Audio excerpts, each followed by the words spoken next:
የ22 ዓመት ጥበቃ በዋንጫ ሲካስ አርሰናል የደጋፊዎች፣ የተጫዋቾች፣ የአሰልጣኞች እንዲሁም የክለቡ የ22 ዓመት ጥበቃ በስተመጨረሻም በዋንጫ ተክሷል።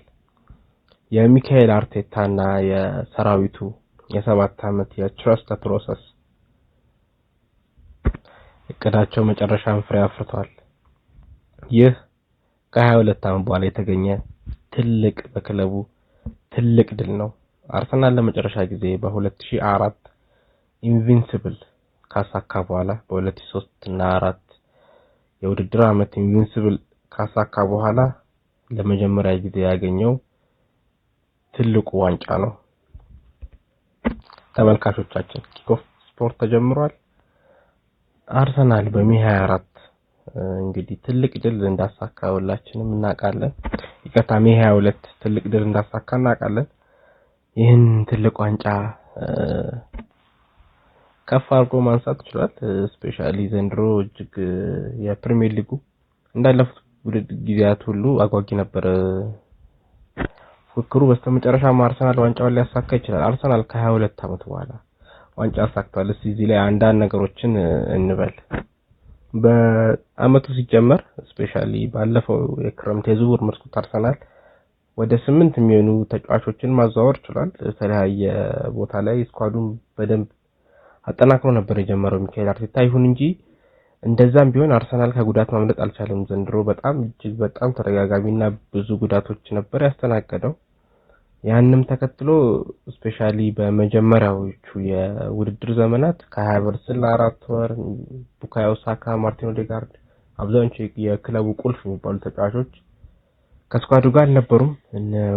እንደነ ቪክቶር ዮኬሬሽ አይነት ተጫዋቾች ደግሞ ከክለቡ ጋር ለመላመድ የተወሰነ ጊዜ ፈጅቶባቸው ነበር። አርሰናልም በተወሰነ መልኩ ስትራግል አድርጓል። ሆኖም ግን ስኳድ ጥልቀት እና ያለው ስኳድ ስፋት አርሰናልን በስተመጨረሻም ለዋንጫ ማብቃቱን እያየን ነው።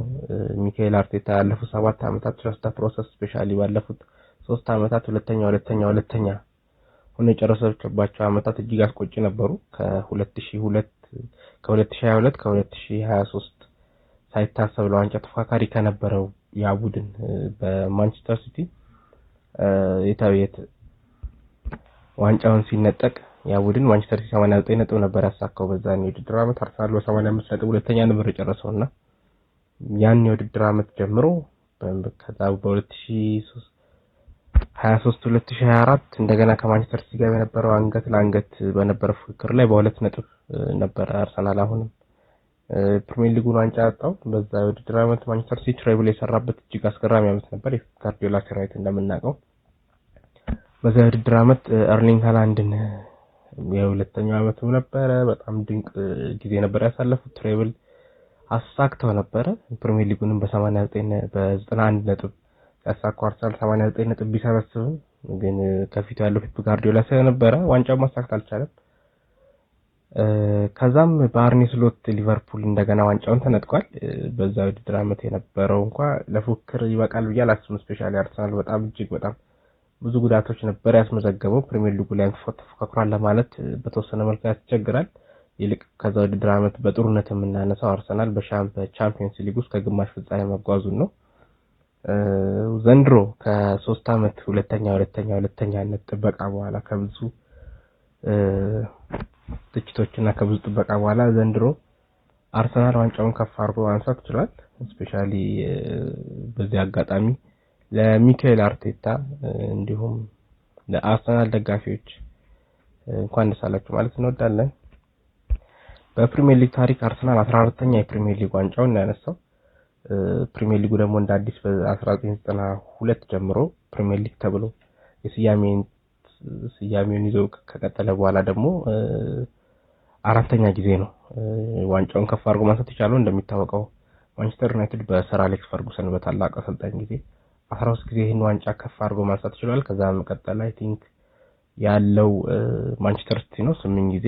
ከዛ ቼልሲ እና አርሰናል እያንዳንዳቸው 5 እና 4 ጊዜ ዋንጫውን ከፍ አድርጎ ማንሳት ይችላል። ግን አጠቃላይ አርሰናል የእንግሊዝ ፕሪሚየር ሊግ 14 ጊዜ ባለ ክብር ነውና አርሰናል 22 ዓመትን ጠብቋል። በጣም ትልቅ ክለብ ነው። ያለፉት 22 ዓመታት ብዙ ጣውረድ ያዩበት አመት ነው። ስፔሻሊ አርሴን ቬንገር ኤምሬትስ ስታዲየምን ለመስራት እንዲሁም ከዛ በኋላ የባንክ ዕዳ ለመክፈል እጅግ በጣም ስትራግል አድርገዋል። በየአመቱ ኮኮ የሚባሉ ተጫዋቾችን ግዴታ መሸጥ ግዴታ ውስጥ ገብተው ነበረ። በየአመቱ እንደነ ፋብሪጋስ፣ ሳሚር ናስሪ፣ ቫን ፐርሲ፣ ኮሎ ቱሬ፣ ጋኤል ክሊችን የመሳሰሉ ተጫዋቾች በስፔሻሊ ከፋብሪጋስ ውጭ አብዛኞቹ እንግሊዝ ውስጥ ላሉ ለቅርብ ተቀናቃኞቻቸው የተሸጡትና እጅግ የሚያስቆጭ ነበረ። ስፔሻሊ የ2007 የ2008 የአርሰናል ቡድን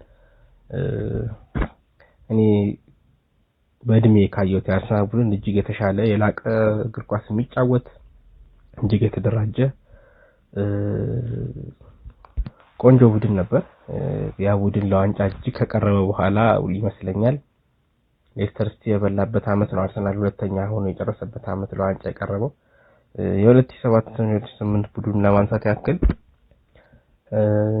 እንደሚታወቀው አንበላቸው ዊሊያም ጋላስ ነበረ። ከሴንተር ባክ ፓርትነርሺፕ ከኮሎ ቱሬ ጋር እጅግ አሪፍ ነበረ። ወደ መሀል ስንመጣ እና ቶማስ ሮዙስኪ እና ፋብሪጋስ እና ማቲው ፍላሚኒ በኋላም ወደ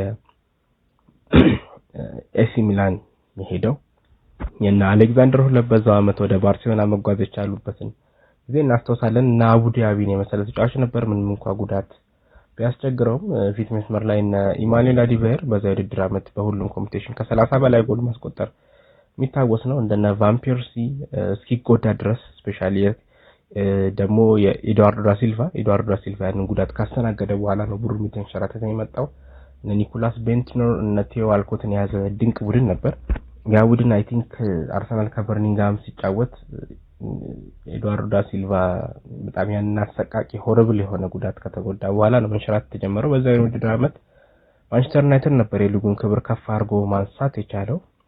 እንደምናውቀው ማንቸስተር ዩናይትድ በ87 ነጥብ ነበር ያን ዋንጫ ከፍ አድርጎ ማንሳት የቻለው። ቼልሲ ሁለተኛ ነበር የጨረሰው በ85፣ አርሰናል 83 ነጥብ ይዞ ሶስተኛ ነበር የወጣው።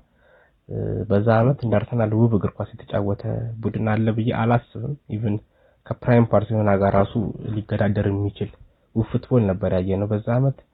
ከዛ በኋላ በ2015-16 ሌስተር ሲቲ አንደኛ ሆኖ በጨረሰበት ሳይጠበቅ ዋንጫ በላበት ጊዜ አርሰናል ሁለተኛ ሆኖ ነበር የጨረሰው። ከዛ በኋላ ከብዙ ጥበቃ በኋላ አለፉት 3 ተከታታይ አመታት ሁለተኛ ከጨረሰ በኋላ እነሆ በዚህኛው የውድድር አመት አርሰናልና ዋንጫ ከረጅም አመታት በኋላ ተገናኙ ማለት እንችላለን። አይ ቲንክ የውድድር አመቱ አርሰናል በዚህም አያበቃም። የፊታችን ቅዳሜ አርሰናል በቻምፒየንስ ሊግ ፋይናል ከፒኤስጂ ጋር የሚያደርገው እጅግ የሚጠበቅ ጨዋታም አለ። ስለሱም ሰፋ ያለ ትንተና ይዘንላችሁ እንቀርባለን። አሁንም በድጋሚ ለአርሰናል ደጋፊዎች ሀገር ውስጥም ላላችሁ ስፔሻሊ እንኳን ደስ አላችሁ። የብዙ አመት ልፋት ጥበቃና ትግስት ውጤት ሳፈሪያ ደስ ይላል። እንኳን ደስ ያላችሁ ለማለት እንወዳለን። በሌሎች ትንተናዎች እንመለሳለን። መልካም ጊዜ